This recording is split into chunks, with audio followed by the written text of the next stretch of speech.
Warning. This presentation contains stunt driving activities performed on a closed course. No one should attempt to recreate or reenact any of the stunts shown in this video on public streets, highways, or freeways. Street racing is illegal and could be fatal.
We got to drag the drifting ball.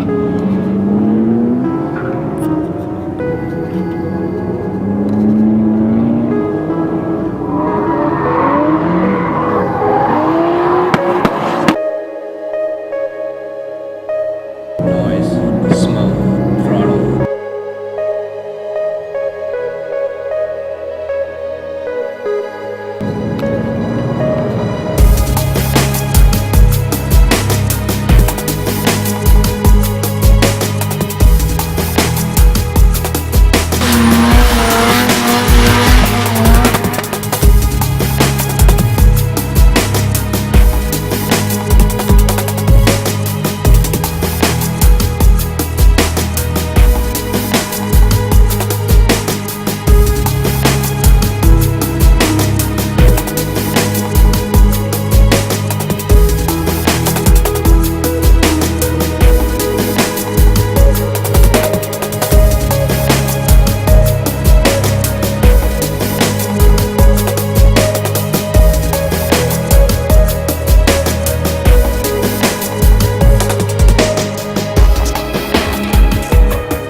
Like a lifestyle now, you know. I mean, like every people, like it's like the way of life, especially like JDM.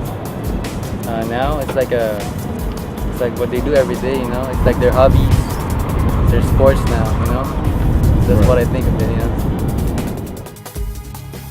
When you compare it to drag racing, I mean, drag racing is just like straight up, you know. I mean, but drifting you really have to have that skills, you know, just to slide the car, you know, and it's not gonna be like drifting is expensive, you know, just to have to play that sport because you always have to replace the tires and stuff like that.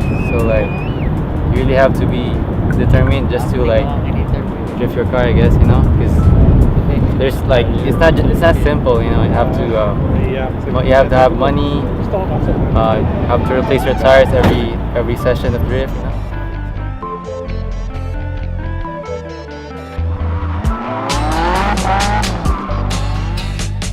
like how it takes some technique to basically go around the obstacles or the cones. So it actually does take some skill. It's not just like, you know, reckless driving.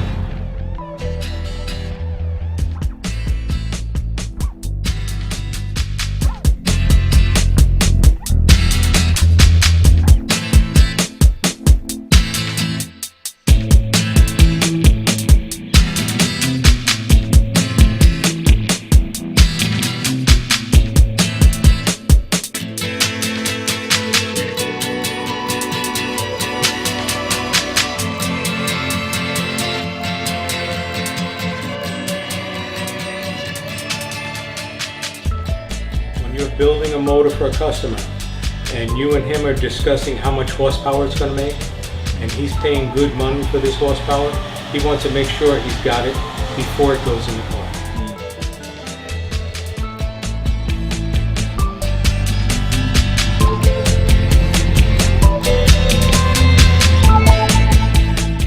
In their curves, in their turns, in their slopes, when they nail it, they want it there to put all the power they possibly can. You know, most of the motorsports just going straight and then, you know, time, right? But, you know, drifting is just not only speed, like speed, also, you know, smoke, angle, and then like loudness or excitement. So it's a little bit, you know, a lot different from the regular motorsports. It's almost like you're going too fast for the corner and you just break loose, like the rear end breaks away from you and kind of just control it the whole time.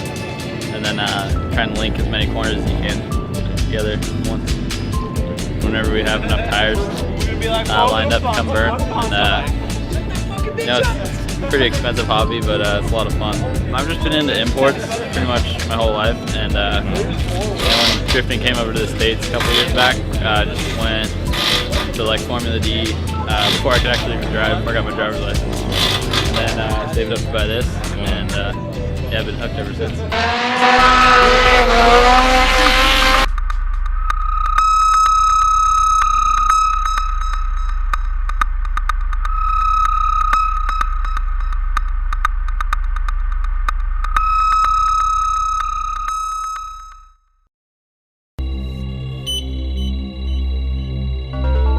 Attention, attention, please let us have your attention. You are now about to enter another dimension.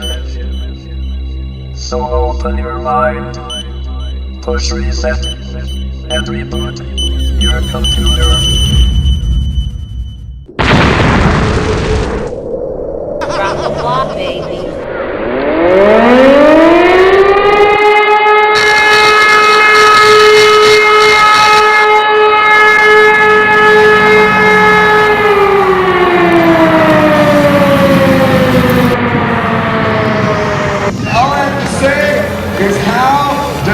Relax and enjoy the ride.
The most popular car, especially in the US, is Nissan 240SX. There's two models. One is we call S13, and the one is S14. And the S13 is like the earlier model of it, and it's really easy to drive, and there's a lot of parts available. And that's a car Drift 101 by Drift Association offer for the rental. And A86 is a factory form. It makes about 90, maybe if you're lucky, making 90 horsepower to the wheel, maybe less. So less horsepower and less torque means harder to drive, but size is smaller, shorter wheelbase, and once you start learning how to drift in that thing, pretty much you can drift anything. And this engine is one of the smallest engines in the series, 1.6 liter 4AG engine. It's highly modified. The torque makes you drive a lot easier. And because there's a few techniques involved using clutch. Let's see, if your car hitting rev limiter when you try to upshift and keep going drift, it doesn't work usually because at the top end of the like a power curve, there's no torque usually. And but torque is the one upset the rear, the whole the drivetrain to make the things go loose. That's why nowadays a lot of people go V8 because it's easy and cheap and fairly reliable.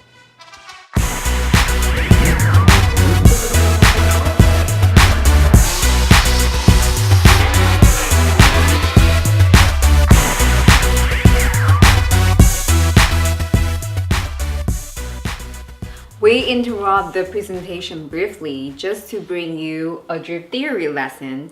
I am Dr. Jo Ping, and I'll be your drift professor today.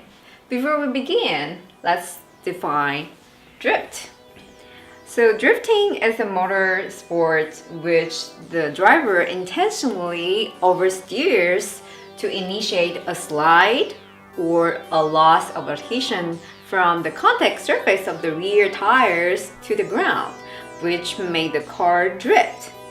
Unlike most of the motorsports, drifting, the winner is not necessarily the number one who finished the first, but there's a panel of judges who grade the race based upon how big the rear slip angles the vehicle made and how close the rear bumpers is to the track wall, and most importantly, how much smoke, noise, and overall crowd excitement are made.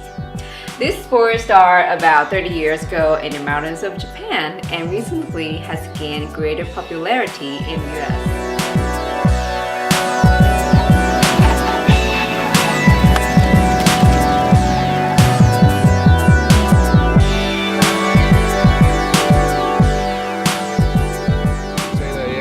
So it's totally not like a race. It doesn't matter who gets to the finish line first. In fact, there's no finish line.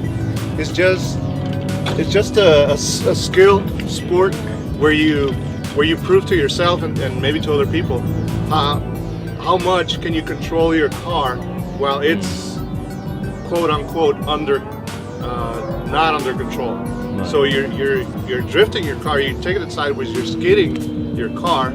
But still, your car's going where you want it to. You're turning on the apex where you want it to, with as much angle as you want it to, and as much speed as you want.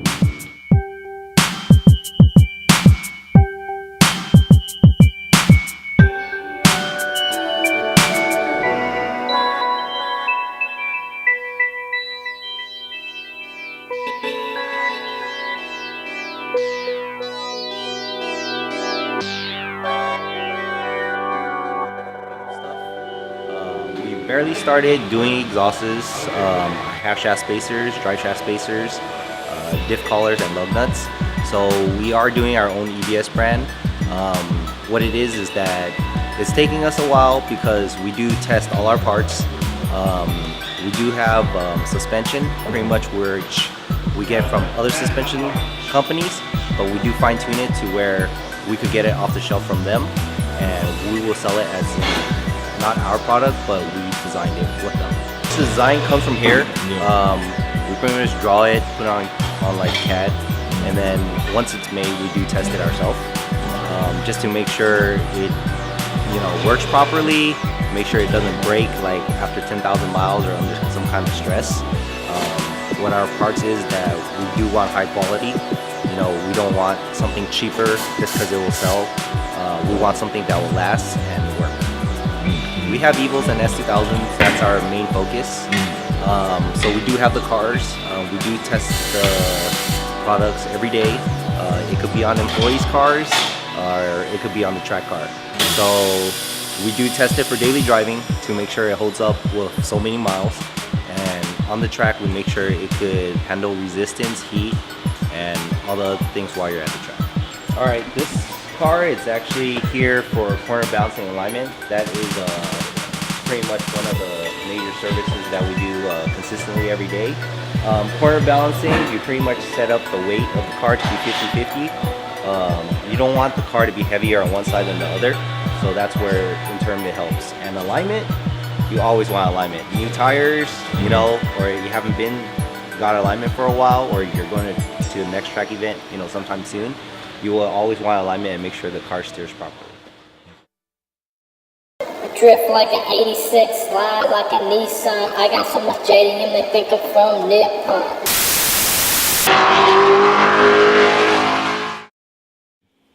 Now let's discuss about some critical aspects for modifying a vehicle for drifting.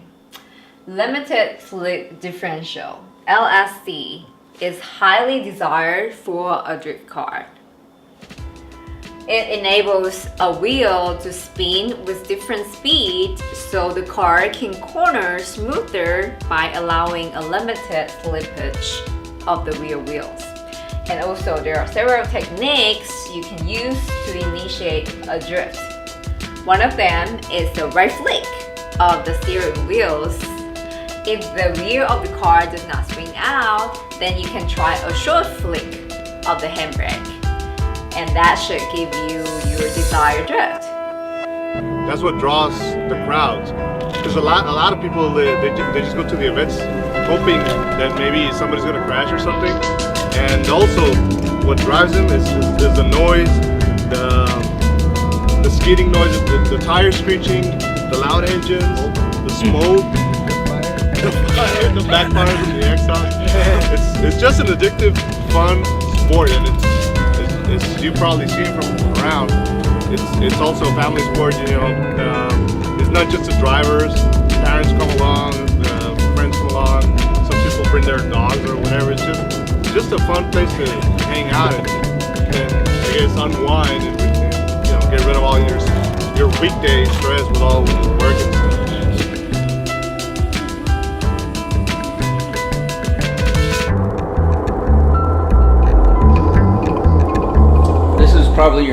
This is your most common car that you'll see in drifting. Like I said, the 86 is one of the most popular, but along with the 240, or it's called the 180SX in Japan, use your right-hand drive. This is Nissan's supposedly unintentional drifting, like ultimate drift engineered drift car.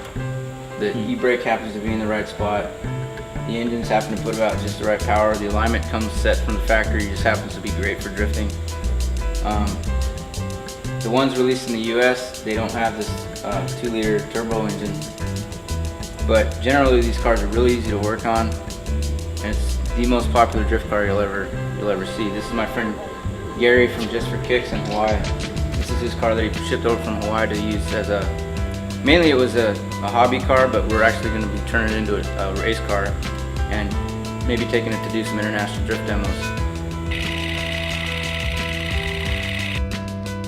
It's kind of weird, it's like, I don't know, it just kind of helps you learn how, little stuff like how the car's going to react under power and stuff, just playing a video game. It's kind of weird. just drift events are really nice because if you don't know how to drift, they'll put an instructor in the car with you and kind of they'll even hop in the driver's seat and show you like what they're doing. So they're really informative on how to learn how to drift. Whenever we've done events down in TJ, and people keep asking us, okay, when's your next event? When's your next event? They want more, and especially because down there, we've been able to give ride-alongs to just the regular folk, so that they can kind of understand what it is and get a feel from it from inside the cockpit, not just look at a car from the outside and think, oh, they're just doing random donuts and burning tires and whatever, but they can actually see that, oh, it does have some skill, because some people tend to see it as something that is just, you know, just going crazy, flooring it, and that's it, and oh, okay, so I could probably do this in my Bronco or my Explorer, right? No, it isn't. That's pretty sick. So a lot of people are now getting to know what it is, and so they're starting to follow the trend a little bit more. The A86 is a tough car to drive, really tough. It's one of the hardest, but for some reason, and it's some deep belief from many guys that started in them, like myself, it teaches you how to drive. I believe that any good drifter should always have a Corolla in his back pocket, like ready to jump back in it. And if you're coming up against the wall and you feel like you're not learning anything, go back to the Corolla and drive it for a while. And next thing you know, come back and the other car is going to be easier. Most of the guys, like I said, that started out some of the best that started in Corollas. No power steering. Mine actually had a wood steering wheel and it helped me build some pretty nasty calluses on my hands. It had no power steering. It was like 90 horsepower. So you end up working a lot harder in that car to make it drift than to a turbo car. Now let's talk about the slip angle. In vehicle dynamics, a slip angle means the angles between the rolling wheel's actual moving direction and the direction where it is pointing to. As you can see here, if the front slip angle is less than the rear slip angle, the vehicle will be oversteering. So I guess that's it for now, and let's go back to our featured presentation. One of the very basic things, I guess, to learn how to drift is practice in a safe environment, somewhere where it's okay for you to spin out and get off the track and stuff like that. Don't do it like on the streets where maybe you can hit another car, another person, or anything else, because you're not really worried about your driving, but you're also worried about getting caught and all that stuff. If you do it in a safe environment, in a closed environment, all you really need to worry about is leveling up your skill. That's it. Professional drifting now, you're required to go out there. It's very different than a lot of motorsports in that in a race you have so many laps, and if you make a mistake in an early lap or a middle lap, you have an opportunity to make more laps and make up for that time and still have an opportunity to place well. In drifting, it's a whole nother level, which if a race car driver was to dabble in drifting and professional drifting, he can improve, because in professional drifting you only have like 2 laps to put it down. And so the level of concentration that you have to put out in those 2 laps and put it all together without making a mistake, with all these people watching and sponsors on your back and all these things, it's a really tough, extreme form of concentration that you have to put out, along with the car being built correctly and not breaking on you and being well put together.